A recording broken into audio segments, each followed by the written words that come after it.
우리의 몸을 이렇게 가만히 보면 우리 몸에 다양한 지체들이 있어요. 그죠? 손이 있고 눈이 있고 귀가 있고 코가 있고 입이 있고, 그죠? 또 발도 있고 또 보이지 않지만 우리 이 몸속에는 여러 또 기관들이 움직이고 있습니다. 이 우리 몸에 있는 신체의 다양한 기관들, 그것들은 위치가 다 달라요. 그죠? 모양이 다 달라요. 그리고 하는 역할, 기능들이 다 다릅니다. 우리 몸에 있는 이 신체의 각 기관들이 자기 위치에서 정상적인 기능을 행할 때 우리의 몸은 건강하다, 이렇게 얘기할 수 있는 거예요. 만약 우리 몸에 신체에 있는 어떤 지체 중 하나가 이상이 생기게 되면 우리 몸 전체에 이상이 오게 되는 거고, 그러므로 인해서 우리는 또 병원에 입원해서 치료를 받아야 되는 그런 일들이 일어나게 될 것입니다. 그리스도의 몸인 교회, 이 교회의 원리도 이 몸의 원리와 같다는 거예요. 건강한 몸을 세우는 것과 건강한 교회를 세워나가는 것은 비슷한 원리를 갖고 있다는 거죠. 우리 몸속에 있는 다양한 지체들을 통해서 우리는 우리 교회 안에 주어진 다양한 은사들을 생각할 수 있고, 그 다양한 은사들을 통해서 교회가 어떻게 건강하게 세워질 수 있는지 그것을 우리는 알 수가 있습니다. 고린도 교회의 편지를 쓰고 있는 사도 바울은 우리의 몸은 하나이지만 지체는 여럿이다, 이렇게 말씀하고 있습니다. 고린도전서 12장 14절 말씀입니다. 몸은 한 지체뿐만 아니요 여럿이니, 이렇게 말씀하고 있죠. 몸이 나무 줄기라고 한다면 여러 기관은 가지와 같은 거죠. 바울이 예로 들고 있는 이 지체들, 발과 손, 손과 또 귀와 또 여러 가지 눈, 이런 기관들, 이 바울이 예를 들고 있는 몇 가지의 기관들은 우리 몸속에서도 굉장히 중요한 지체들이고, 만약에 우리 몸에 이런 지체들이 없었다고 한다면 우리는 굉장히 불편할 뿐만 아니라 또 생명에도 위협이 될 수도 있겠다, 그런 생각을 갖게 됩니다. 그런데 바울은 이 고린도 교회에 편지를 보내면서 아주 재미있는 상상력을 발휘해서 몇 가지 질문을 던지게 되죠. 각기 다른 은사는 하나님의 선물이고 교회를 풍성하게 만드는 도구라는 것을 이 몸의 비유를 통해서 얘기하고 있어요. 그 상상력은 어떻게 표현하고 있습니까? 고린도전서 12장 17절 말씀입니다. 만일 온몸이 눈이면 듣는 곳은 어디며 온몸이 듣는 곳이면 냄새 맡는 것은 어디냐. 이게 무슨 말이겠습니까? 만약 온몸이 눈으로만 구성됐다, 한번 생각해 보자는 거예요.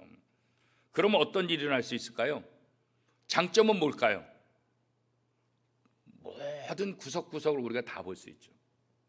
지금 눈이 두 개만 있고 이렇게 얼굴 앞에 달려 있기 때문에 이 뒤에를 잘 볼 수 없잖아요. 옆에도 잘 볼 수 없잖아요.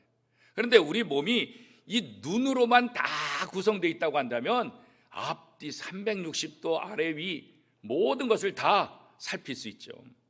마치 CC 카메라가 구석구석이 있어가지고 CC 카메라를 통해서 모든 것을 다 지켜볼 수 있는 것처럼 우리의 몸이 눈으로만 구성된다고 한다면 우리가 놓치는 거 아무것도 없을 거예요.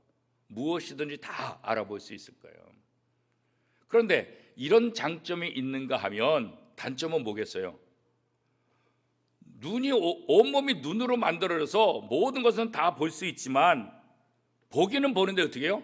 움직일 수가 없잖아요. 모든 것을 보기는 보지만 어떻게 해요? 들을 수 없잖아요. 모든 것을 볼 수 있지만 냄새 맡을 수 없잖아요.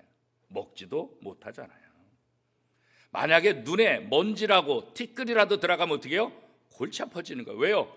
이 먼지를 제거할 수 있는 손이 없기 때문에 이건 뭐 방법이 없어요. 그러니까 온몸이 눈으로만 만들었다고 상상을 해보면 장점도 있지만 불편한 게 훨씬 더 많다.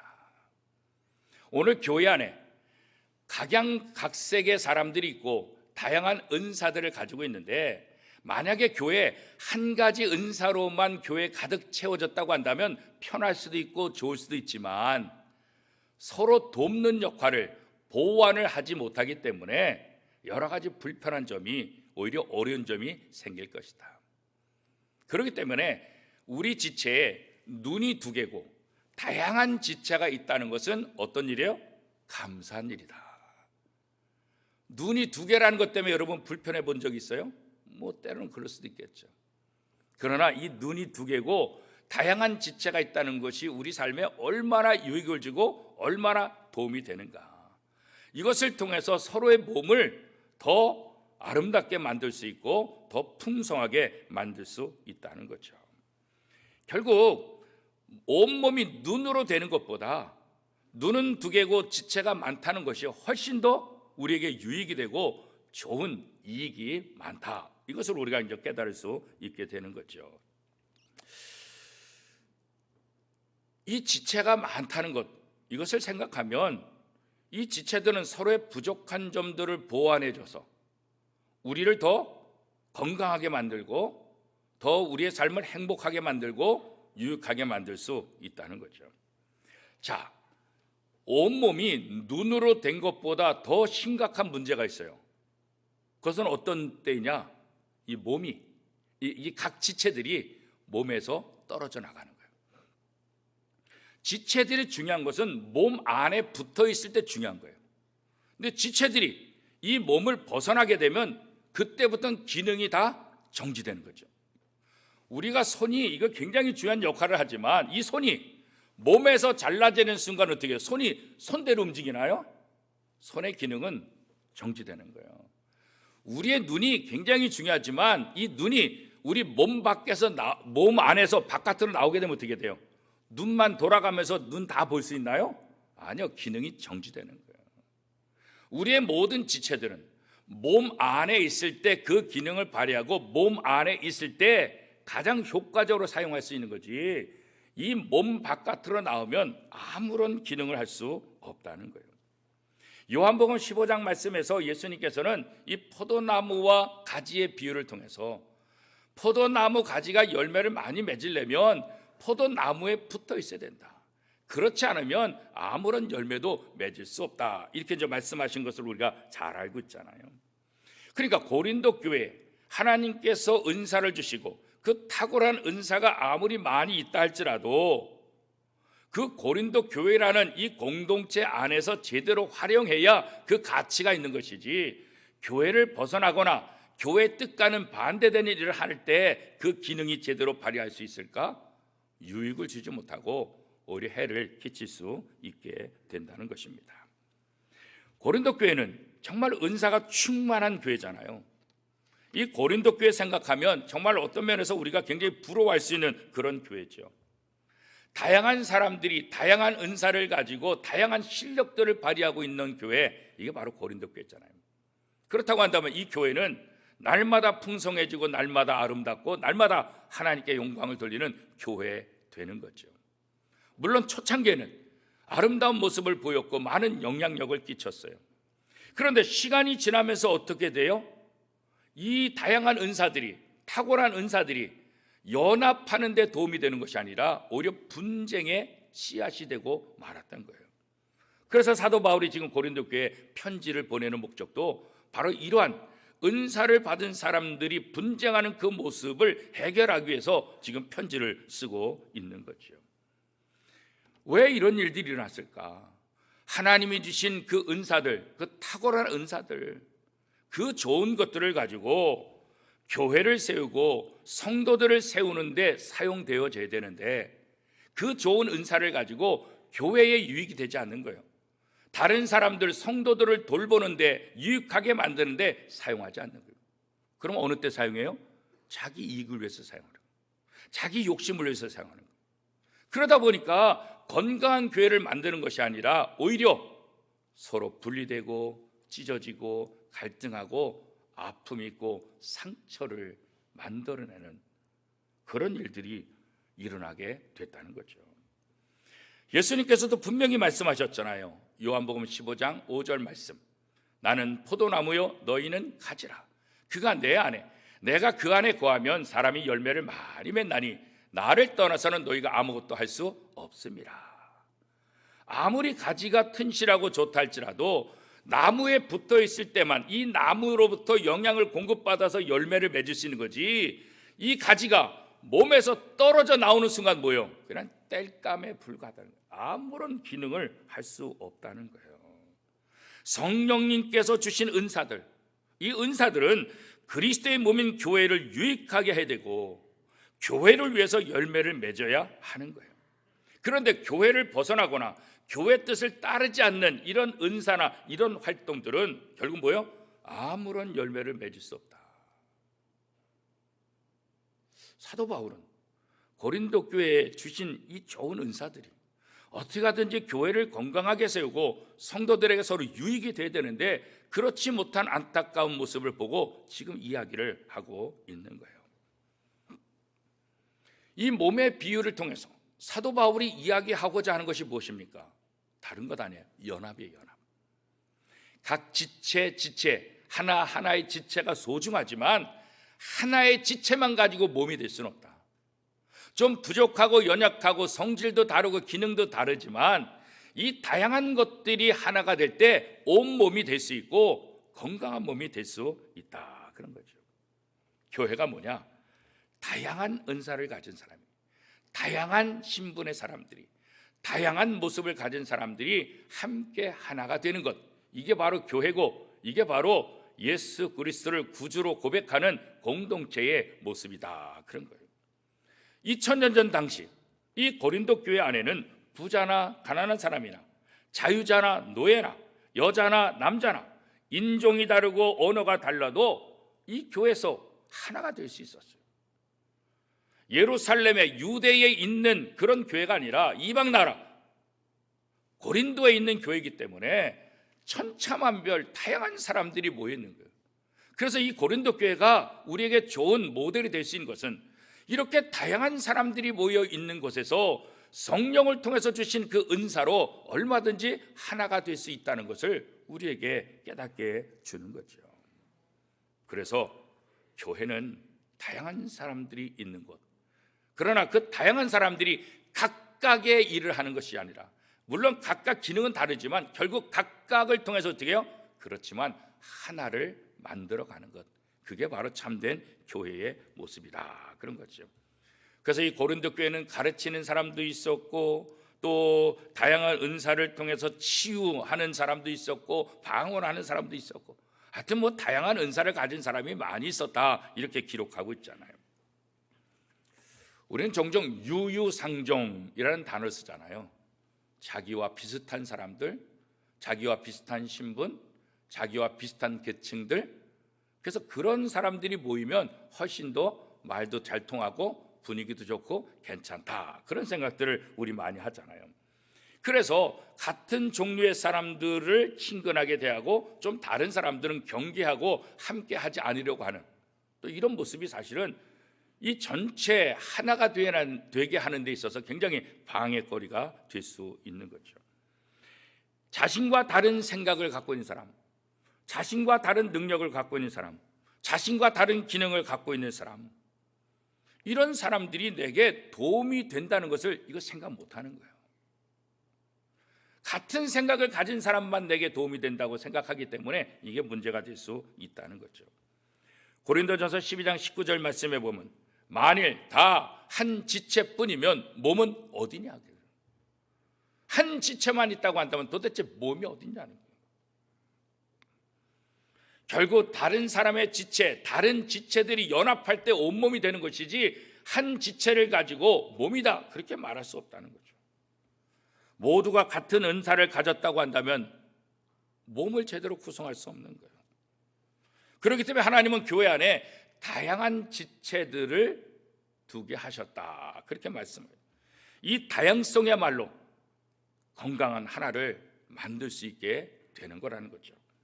고린도전서 12장 18절 말씀에 그러나 이제 하나님이 그 원하신 대로 지체를 각각 몸에 두셨으니, 이 몸에 서로 다른 지체를 다 갖게 하셨다. 마찬가지로 고린도 교회 안에 서로 다른 지체들이 공존할 수 있도록 하나님께서 그 지체들을 보내주셨다, 이렇게 말하는 거예요. 그런데 이렇게 다양한 지체가 있지만 어떻다고요? 고린도전서 12장 20절 말씀에 이제 지체는 많으나 몸은 하나라. 이 다양한 지체를 주셨지만 이 지체들은 어떻게 해요? 다 하나다. 똑같은 것은 아니지만 각기 다 다르지만 이 모두는 다 하나다. 성령 안에서 한 몸이다. 예수 그리스도를 머리로 하는 한 몸이다. 그렇게 설명을 하고 있지 않습니까?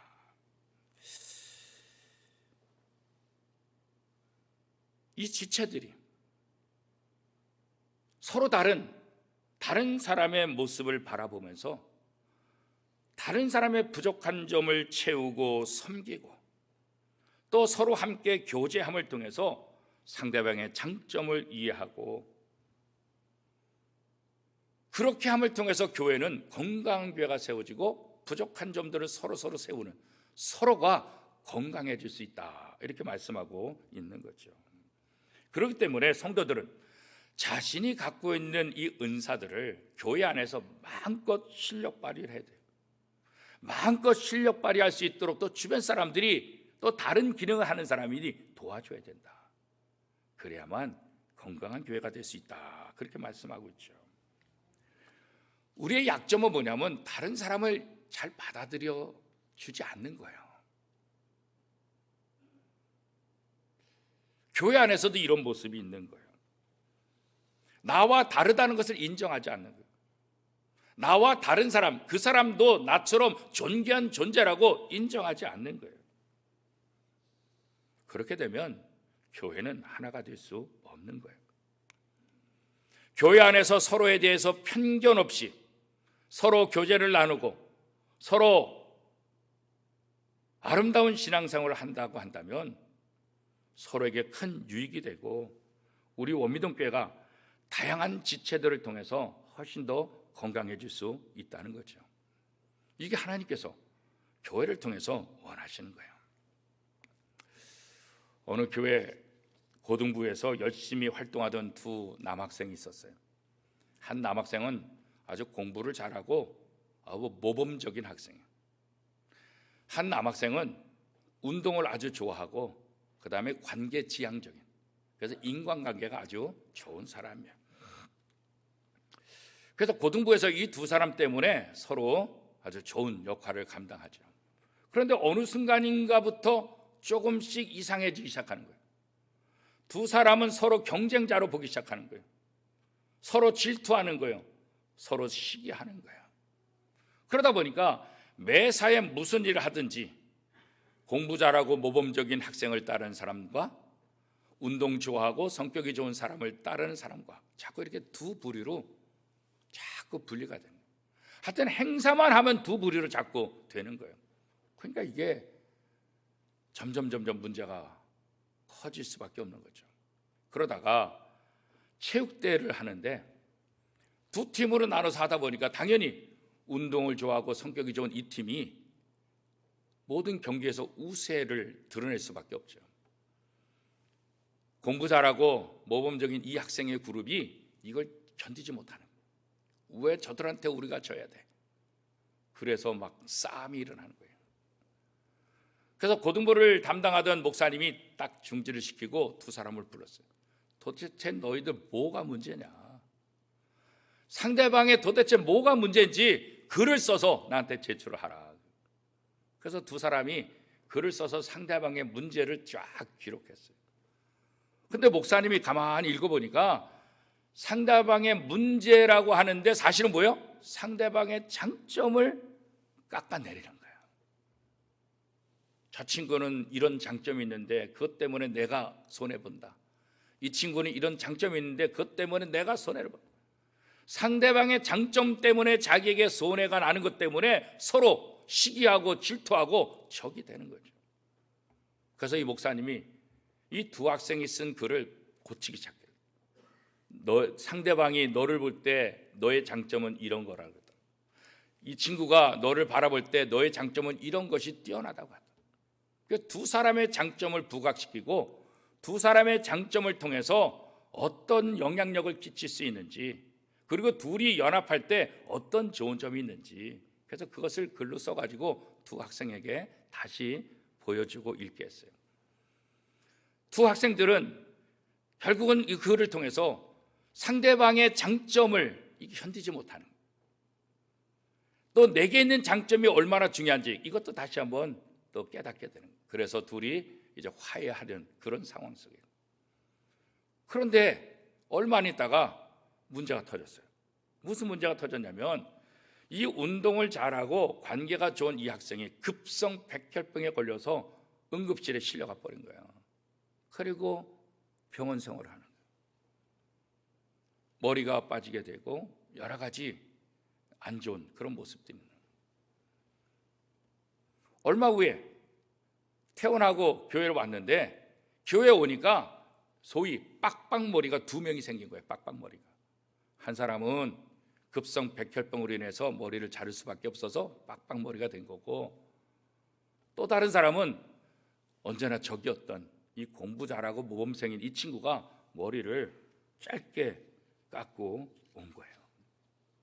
그 사람들이 의아해가지고 이거 너 뭐냐, 왜 이러냐 그렇게 물었더니 이 공부 잘하고 모범생인 친구가 이렇게 얘기하는 거예요. 책에 있는 그대로예요. 제가 이렇게 말한 게 아니라 친구 따라 강남 간다잖아요.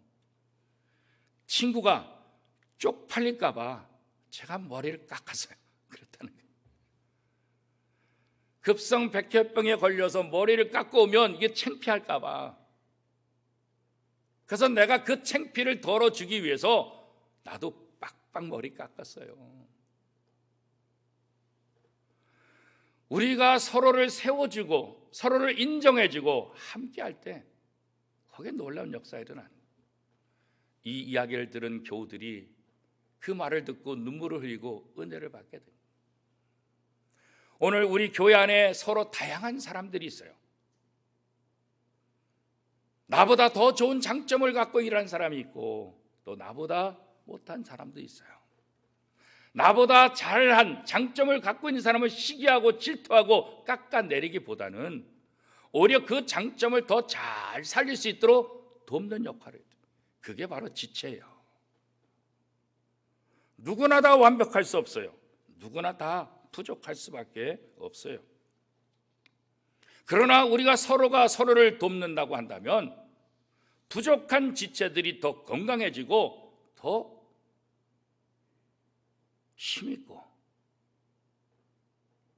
더 완벽한 그런 지체가 될 수 있는 거예요. 각기 다양한 은사를 가지고 각기 다른 사역을 감당하지만 그럼에도 불구하고 하나가 되는 것, 이게 바로 교회라는 거예요. 틀린 것과 다른 것은 우리가 분별해야 돼요.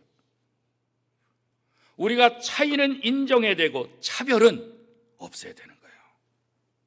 그렇기 때문에 경쟁이나 갈등을 줄이고 협력과 조화의 훈련을 우리가 연습해야 돼요. 그리고 가장 중요한 것은 언제나 무엇을 하든지 우리가 한 몸이라는 사실을 잊어서는 안 되는 거예요. 자, 우리 큰 목소리로 함께 한번 읽어보겠습니다. 고린도전서 12장 20절 말씀입니다. 큰 목소리로 시작. 이제 지체는 많으나 몸은 하나라. 지체는 많아요.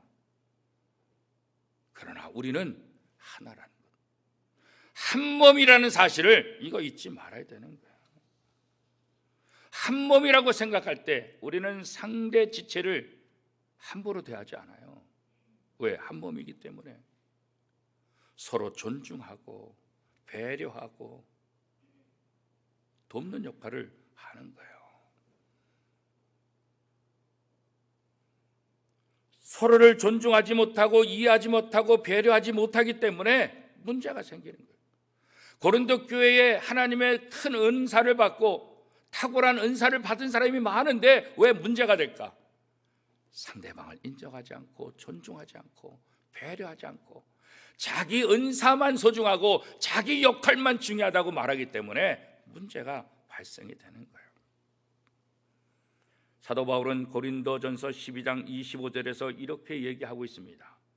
몸 가운데서 분쟁이 없고 오직 여러 지체가 서로 같이 돌보게 하셨느니라. 하나님이 교회 안에 각양지체를 다양하게 주신 것은 분쟁하라고 주신 것이 아니라 서로 돌보게 하려고. 이 돌본다는 의미가 중요한 거 아니겠어요?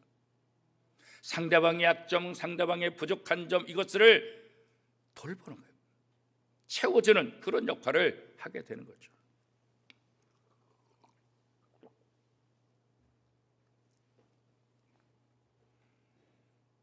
연약한 지체들을 함께 돌볼 때 연약한 자들이 힘을 얻게 되고 용기를 얻게 되고 자신 있게 자기를 드러내게 되는 거죠. 서로 경쟁과 시기와 질투가 되면 자신의 실력을, 자신의 장기를, 자신의 은사를 드러내기 어려워요. 왜? 드러냈다가 저 사람이 또 뭐라 그럴까 봐, 하고 싶어도 상대방이 뭐라고 질투할까 봐, 뭐라고 또 핀잔 줄까 봐 잘 못하는 거야. 그런데 서로 격려하고 배려하고 서로 도우면 자기 잘못하는 것도 한번 해볼까, 그런 마음이 생기는 거예요. 내가 좀 실수하더라도 저분이 도와줄 수 있으니까, 내가 좀 부족해도 다른 사람이 도와줄 수 있으니까, 그래서 자기의 실력을 끄집어내는 거예요. 그리고 백분 발휘하게 되는 거고, 점점 자기의 재능을 더 개발하게 되고 더 좋은 쪽으로 발전하게 되는 거예요. 우린 다 부족한 존재들이에요. 서로 지체가 서로 함께 도와줌을 통해서 하나님으로부터 받은 은사를 백분 발휘할 수 있도록 돕는 것, 그게 바로 지체들의 역할입니다. 그래서 약한 지체를 돌봐서 강하게 만들고 부족한 지체를 돌봐서 완벽하게 만드는 것. 그러므로 교회가 건강해지고 한 몸으로서 하나님 앞에, 세상 앞에 영광을 돌리게 되는 거죠. 각 지체들이 이렇게 분쟁 없이 시기 질투하지 않고 서로의 지체들을 돌보며 아름답게 해나갈 때, 그때 그 진짜 하나님이 원하시는 교회의 모습이고 그것이 하나님께 영광 돌리는 모습이라는 거죠. 고린도전서 12장 26절 말씀에 의하면 만일 한 지체가 고통을 받으면 모든 지체가 함께 고통을 받고 한 지체가 영광을 얻으면 모든 지체가 함께 즐거워하느니라. 우리가 고통을 함께 나누면 반으로 줄게 되고 기쁨을 함께 나누면 배가 된다, 그런 말이 있잖아요. 우리가 하나가 될 때 기쁨이 커지는 거예요. 우리가 하나가 될 때 하나님께 영광 돌리고, 우리가 하나 될 때 이 지체 안에서 연약한 자들이 힘을 얻고 건강하게 자랄 수 있게 된다는 거죠. 사랑하는 원미동교회 성도 여러분, 성령님께서 여러분 각자에게 각양의 은사를 주셨어요. 이거 먼저 감사하십시다. 내게 없는 은사를 가지고 교회를 섬기는 다른 지체들을 바라볼 때 시기, 질투, 비판하지 말고 인정해주고 격려해주고 칭찬해 줍시다. 무엇보다 다양한 은사를 가진 성도들이 성령 충만해서 교회를 든든히 세워가고 이 몸을 건강히 세우는데 그 은사를 마음껏 발휘할 수 있도록 함께 돕는 지체들이 될 수 있기를 축복합니다. 포도나무에 가지가 붙어 있어야 이 가지에서 열매를 맺듯이 그리스도의 몸인 이 교회에 우리가 붙어 있어서 성령의 도우심을 통해서 여러분 각자에게 주신 이 은사들을 잘 개발하고 잘 활용해서 우리 원미동교회가 하나님 보시기에 정말 아름다운 교회로, 세상 사람들 보기에도 정말 하나님과 하나님의 나라를 보여주는 그렇게 건강하고 그렇게 아름다운 교회가 될 수 있도록 함께 동참하고 함께 헌신하는 저와 여러분의 삶이 될 수 있기를 축복합니다. 우리는 각양지체로 있지만 그리스도 안에서 한 몸이기 때문에 그렇습니다. 한 몸인 것을 감사하며 이 한 몸을 아름답게 멋지게 점점 건강한 교회로 세워가는 저와 여러분의 삶이 될 수 있기를 축복합니다.